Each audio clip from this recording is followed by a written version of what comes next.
मोहतरम नाजरीन, आप देख रहे हैं सरपरस्त न्यूज़लैंड। मैं हूं महबूब रजा सिद्दीकी। आप जानते हैं कि सेहत सबसे ज़्यादा ज़रूरी है। सेहत के बगैर कुछ भी नहीं हो सकता।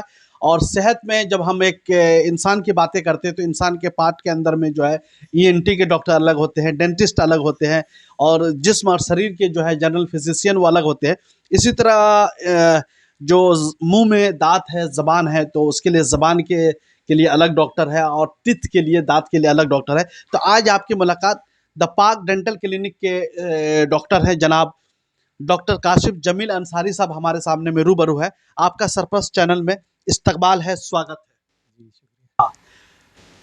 एक चीज डॉक्टर साहब हम जानना चाहते हैं कि आज के दौर में जो ये दौर जो चल रहा है कि लोग किस्म की जो है बहुत सारी चीजें कैडबरी वगैरह खा रहे हैं, और उसके बाद फ्राई आइटम वगैरह खा रहे हैं, गुटखे खा रहे हैं, पान मसाला खा रहे हैं, नहीं खा रहे, जिसकी वजह से इंसान का दांत जो है ना काफी इफेक्ट हो जाता है, दांतों पे काफी जर्ब आता है, कीड़े लग जाते हैं, बच्चे के तो खासकर लग जाते हैं। तो ऐसी सूरत हाल में हम किस तरीका से अपने दांतों की हिफाजत कर सकते हैं, अपने दांतों को महफूज रख सकते हैं? हम डायरेक्ट इस सवाल का जवाब ले लेते हैं डॉक्टर काशिफ जमील साहब से, जो एक अच्छे डेंटिस्ट है और बड़े पैमाने पे काम करते हैं। इससे पहले जो है आर अहमद डेंटल हॉस्पिटल में काम कर चुके हैं, और कलकत्ता मेडिकल कॉलेज में वहां भी जिम्मेदारी जो है डेंटिस्ट की जिम्मेदारी निभा चुके हैं। आज अपना क्लिनिक करके द पार्क स्ट्रीट के सामने में, बगल में निहोटिया उसके बिहाइंड में, और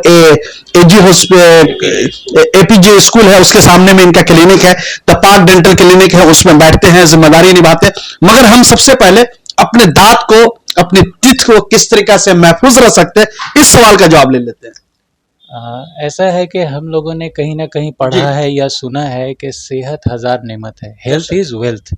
तो जब हम सेहत की बात करेंगे तो सेहत का दरवाज़ा हमारे मुंह से शुरू होता है, और जब मुंह की बात करेंगे तो दांत और ज़बान, या अक्सर हम लोग सोचते ही हैं। तो दांतों की हिफाजत सबसे ज़्यादा अहमियत रखती है, क्योंकि अगर हम लोग सही से हिफाजत नहीं करेंगे तो खाने में तकलीफ़ होती है, खाना ठीक से नहीं खाएंगे तो जिस्म कमज़ोर होता है, तरह तरह की बीमारियां आती हैं, हार्ट का हो गया, शुगर का हो गया, और भी तरह तरह के प्रॉब्लम हैं, बोन के प्रॉब्लम आ जाता है, कैल्शियम की कमी होती है, आयरन की कमी होती है। तो इसलिए मैं मशवरा देता हूँ कि शुरुआत जो है सेहत की सबसे पहले आपके दांतों से होती है। और दांतों से एक तो चेहरे की खूबसूरती है ही, वो तो अलग बात है, लेकिन सेहत सबसे ज़्यादा अहमियत रखती है।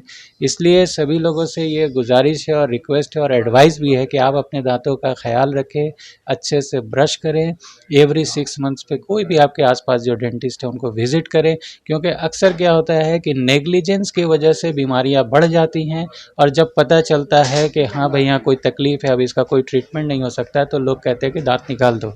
मगर आज के वक्त में ऐसा नहीं है, मॉडर्न साइंस इतना डेवलप हो चुका है कि दांत निकालने की ज़रूरत नहीं है। हम लोगों का स्पेशल जो फोकस होता है कि दांत को किस तरह से बचाएं, जी, अज़हद कोशिश होती है कि बचाना ही और बचाना ही है। अक्सर हमारे पास मायूस लोग आते हैं कि सर वहाँ गए थे, ऐसा ऐसा हुआ, डॉक्टर ने कहा सब निकाल दीजिए, लेकिन हमारे पास वो लेटेस्ट स्कैनर है, हम लोग उसमें देख लेते हैं। अगर ज़रा से भी है कि दांत को बचाया जा सकता है तो हम लोग पूरी मुमकिन कोशिश करते हैं, और अल्लाह ताला नवाजता भी है। बहुत से सेहतमंद लोग हैं, हमारे पेशेंट भी हैं अल्हम्दुलिल्लाह।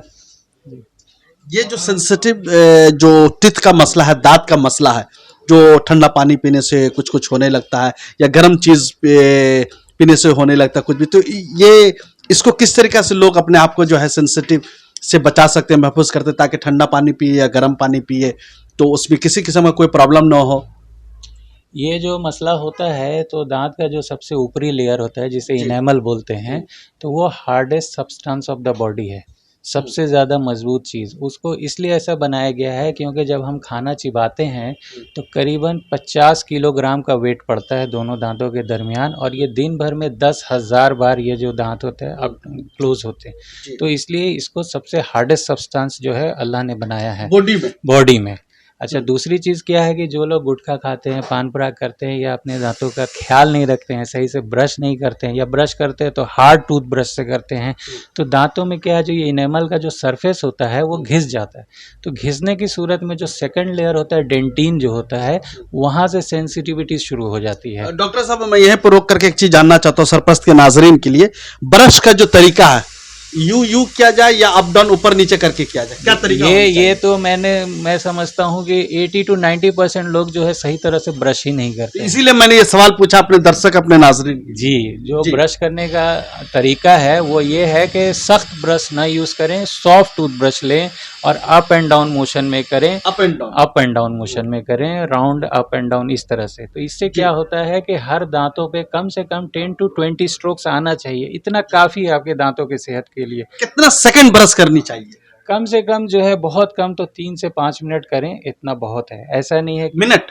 जी, लोग बोलते हैं कि कम से कम 1 मिनट से ज्यादा नहीं करनी चाहिए। नहीं ऐसा नहीं है। वो लोग कहते हैं जिनके दांत ऑलरेडी घिस चुके हैं, सेंसिटिविटी है, वो लोग कहते हैं। वो लोग अमूमन आप ऐसा ख्याल रखें हर दांत पे 20 स्ट्रोक्स ऑन एवरेज अगर आ रहा है तो बस ठीक है इतना। ठीक है। जी, और बच्चों के केस में मैं ये कहना चाहूँगा कि बच्चे जो हैं सिर्फ दांत सामने का ब्रश करते हैं, पीछे वाले छोड़ देते हैं, इसलिए आपने अक्सर देखा होगा कि उनके पीछे के दांतों में तकलीफ होती है। जी। तो जो भी पेरेंट्स हैं अगर बच्चे ब्रश कर रहे हैं तो आप उनको गाइड करें, देखें और बताएं। डॉक्टर कासिफ जमील साहब, मैं एक चीज जानना भी चाहता हूँ, बच्चे कितने साल के बच्चे कि जो ब्रश करवाना ही चाहिए एकदम समझिए डेली रूटीन में हैबिट में शामिल करना चाहिए, मिनिमम एज क्या?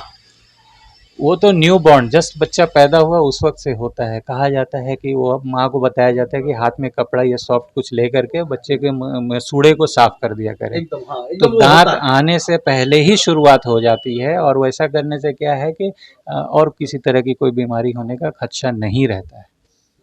मगर 3-4 साल के बच्चों का एकदम मस्ट है उसके लिए। दांतों का जो है छोटे बच्चों में 6 महीना से साल भर के अंदर दांत आ जाते हैं, तो दांत आने के बाद जो है ब्रश तो करना ही चाहिए और पेरेंट्स को गाइड भी करना चाहिए, ये बहुत ज़रूरी है। पेस्ट को लेकर के मार्केट में बहुत सारे पेस्ट वगैरह है, तो बच्चे कौन से पेस्ट इस्तेमाल करें नहीं करें, क्या इसका कुछ एडवाइस वगैरह? मैं तो ये एडवाइस करता हूँ कि जो भी हैं सभी पेस्ट अच्छे हैं, लेकिन ब्रश आप सॉफ्ट लें और सही ढंग से करें, क्योंकि जो ब्रशिंग टेक्निक है वो लोगों का गलत होता है। मैं दुनिया का बेहतरीन पेस्ट दे दूँ, आप ब्रश ही टेक्निकली ठीक नहीं करें गलत है वो। तो कहाँ होगा। मैंने बताया ना कि 80 to 90% लोग ब्रश ही गलत करते हैं, जी जी, तो टूथ ब्रश सही ढंग से नहीं करेंगे तो कैसे मुमकिन है। वो मामला है। और आजकल जो नॉर्मल जो है 20-30 रुपए में जो पेस्ट मिलता है उसके बारे में क्या राय है? देखिए मैं नाम लेके नहीं बोल रहा किसी भी कंपनी का, आप समझ रहे हैं मेरे कहने का मतलब। अब जी। इसका यही सीधा आंसर होता है कि ये जो है आप अपने आप को कितना प्यार करते हैं जी और अपने आप को किस लायक समझते हैं। जी। तो सेहत जो है हज़ार नेमत है, तो उसके लिए तो कुछ तो बनता है, ख्याल रखें और सही चीज़ इस्तेमाल करें, बस यही। एक पुराने दौर की तरफ हम ले चलते, प्राचीन दौर की तरफ, जो पहले लोग के पास ब्रश नहीं हुआ करता था, पेस्ट नहीं हुआ करते थे, तो ऐसी सूरत में वो लोग जो है मिसवाक और दतमन से, नीम का दतमन हो या बांस का दतमन हो या खजूर का या और भी जंगली कोई चीज़, उससे करके वो अपने आप को दांत को बहुत मजबूत रखते थे। तो क्या मतलब वो क्या दौर था, आज का दौर फिर इस तरीका से क्या? आज के दौर में ये है कि लोगों के पास वक्त नहीं है, जी ब्रश करने के लिए वक्त नहीं है, सही खाना खाने के लिए वक्त नहीं है, घर पे खाना बना हुआ है तो वो रखा रह गया, खा नहीं पाए, तो ऐसे बहुत सारे, क्योंकि लोग आजकल बिजी हो गए हैं हद से ज़्यादा। अच्छा, दूसरी चीज़ ये है कि पहले के जो आप बात कह रहे हैं, तो प्राचीन वक्त में क्या था कि उस तरह की बीमारियां भी नहीं थी। आज तो देखिए शुगर का जो मसला है वो तो आजकल बच्चों को होने लगा है, 20-22 साल के जवानों को होने लगा है। तो ये शुगर जो है इसका जो है दांतों पे काफ़ी असर होता है। जो लोग एक्सीडेंट वगैरह में जिनके दांत टूट जाते हैं 2-3 या फ्रैक्चर हो जाते हैं ये पूरा, तो वो लोग किस तरीका से किए? वो हमारे इस क्लिनिक में इनका भी मैनेजमेंट होता है। रोड ट्रैफिक एक्सीडेंट में अगर फेशियल फ्रैक्चर हो गया या जॉ बोन फ्रैक्चर हो गया तो हम लोग इसको नर्सिंग होम में एडमिट करके प्लेटिंग वगैरह करते हैं। सिर्फ यही नहीं है, अगर कोई सिस्ट है, मैक्सरी सिस्ट है, उसके बाद ओरल कैंसर्स हैं तो उसका बायोप्सी करना, उसका सर्जिकल मैनेजमेंट है, सब कुछ हमारे यहाँ है। कासिफ जमील साहब, हमने आपका बहुत नाम सुना है, इस हल्के में अच्छे डेंटिस्ट के तौर पर पहचाने जाते हैं, या अवाम के सर्वे रिपोर्ट हमने लिया है। लोग अगर पेशेंट वगैरह जो दांत के मरीज है, टीथ के मरीज, वो दिखाना चाहे, आपसे ट्रीटमेंट करवाना चाहे, तो वो कहाँ मिलेंगे, किस वक्त मिलेंगे, क्या टाइमिंग होंगी, नहीं होगी? डायरेक्ट इस सवाल का जवाब लेते हैं डॉक्टर कासिफ जमील साहब से। जी, हमारा क्लिनिक जो है वो सुबह 10 बजे से रात 10 बजे तक खुला हुआ है एवरी डे। ये कहाँ, ये तो पार्क स्ट्रीट में है, मगर लोकेशन भी हम चाहते हैं कि नाज़रीन ये है आप खुद ही बताएं। मलिक बाजार क्रॉसिंग, सभी लोग जानते हैं, तो मलिक बाजार क्रॉसिंग से पार्क स्ट्रीट की तरफ Towards पार्क स्ट्रीट। जी, तो राइट हैंड में आपको assembly of God church school है, उसके बाद एपीजे स्कूल है, ठीक उसके अपोजिट में है। और हमारे क्लिनिक के बगल में Bhagirathi Neotia child care hospital है, जो काफ़ी नाम किया हुआ है। और दूसरी चीज़ है कि हमारे क्लिनिक के सामने पार्किंग स्पेस भी है, 2 व्हीलर 4 व्हीलर आप आसानी के साथ पार्क कर सकते हैं। डॉक्टर कासिम साहब, एक चीज जानना चाह रहे हैं, जो वॉशिंग, जो दांत का जो है सफाई का मामला, वॉश करने का, ये कितने दिनों में करवानी चाहिए? मैं तो ये कहता हूँ अपने पेशेंट्स को कि अगर रेगुलरली अच्छे से आप ब्रश करते हैं तो कभी ज़रूरत ही नहीं पड़ती है। कभी जरूरत नहीं हाँ, पड़ती। और अगर आप 6 महीने पे चेकअप करते हैं तो ज़रूरत होने से करना पड़ता है। करना पड़ता है जी। और इस तरीके से अगर आपके पास लोग आते हैं तो अपॉइंटमेंट वगैरह जो है कि कितने दिन में मिल जाता है? ऐसे कोई आएगा तो काम तो उनका फ़ौरन होता है। और दूसरी चीज़ है कि सेकंड सिटिंग के लिए उनके कंफर्टेबल टाइम के हिसाब से हम लोग अपॉइंटमेंट कर देते हैं। हमारे यहाँ अपॉइंटमेंट के लिए कोई प्रॉब्लम नहीं है, क्योंकि हम लोग सुबह 10 से रात 10 बजे तक एवरीडे, संडे भी खुली हुई है। तो ये लोगों को काफ़ी पसंद आता है और काफ़ी आसानी होती है।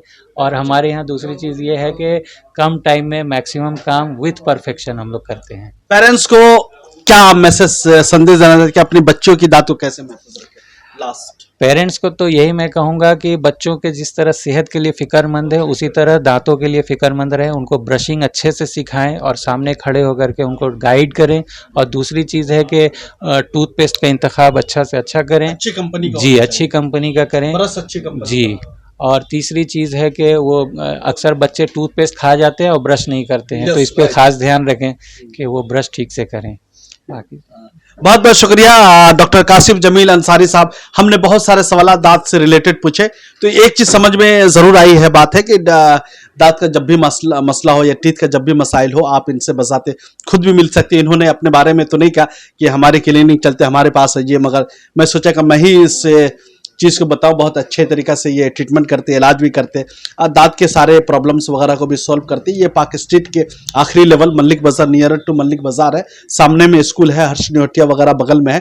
आप पार्क स्ट्रीट से अगर गुजरते होंगे राइट लेफ्ट कभी भी, सुबह के टाइम में इधर से, रात शाम के टाइम में इधर से, तो ये नज़र पार्क डेंटल क्लिनिक जरूर आपके नज़र से गुजरा होगा। डॉक्टर हमेशा आपकी खिदमत के लिए आपके दरमियान बने हुए हैं। फीस वगैरह भी हमारे ख्याल से मुनासिब ही होगा। और डॉक्टर साहब से मैं रिक्वेस्ट करता हूं कि जो लोग अगर फीस वगैरह कम बेच दे सके तो कम से कम उनका इलाज हो जानी चाहिए, ट्रीटमेंट हो जानी चाहिए। ऐसा नहीं कि फिक्स कर दिया वो, इसलिए कि गरीब लोग भी आपसे जुड़ेंगे, सरप्लस में देख रहे हैं तो वो लोग भी जुड़ेंगे। जी, हमारे इस क्लिनिक का एक प्रिंसिपल है कि कोई भी आया है तकलीफ लेके तो वो यहाँ से मुस्कुराते हुए ही जाना चाहिए। चलिए, बहुत अच्छी बात है। ऐसे अगर समाज में डॉक्टर है तो ये समाज के लिए समझिए मसीहा के तौर पे काम करते हैं। डॉक्टर को मसीहा होनी चाहिए। और डॉक्टर का मतलब ये नहीं होता कि छोड़िया चाकू लेके है डायरेक्ट चापर की तरह चला दीजिए, ये नहीं होनी चाहिए। मगर आज का दौर पूरा कारोबारी दौर हो चुका है, व्यापारी का दौर हो चुका है। डॉक्टर हजरात भी व्यापारी हो चुके हैं, मगर कुछ डॉक्टर आज भी है जो मसीहा के तौर पे काम करते हैं। उसमें से हमारे भाई डॉक्टर कासिम जमील साहब भी एज ए मसीहा के तौर पे हैं। मैं गुजारिश करता हूं कि अल्लाह ताला दिन दुगनी तरक्की दे और साथ साथ कौम, समाज, मिल्लत, देश, मुल्क के काम आ सके। और इन्होंने जो जिम्मेदारी उठाया है दांत को ठीक करने का, ये अपनी जिम्मेदारी को बहुत खूबी के साथ अंजाम दे। जिन हजरात ने अभी तक सरपरस चैनल को सब्सक्राइब नहीं किया, यूट्यूब में सब्सक्राइब कर लीजिए, बेल आइकन दबा दीजिए, फेसबुक में लाइक और शेयर नहीं है क्या, वहां दबा दीजिए। हम आपके सामने में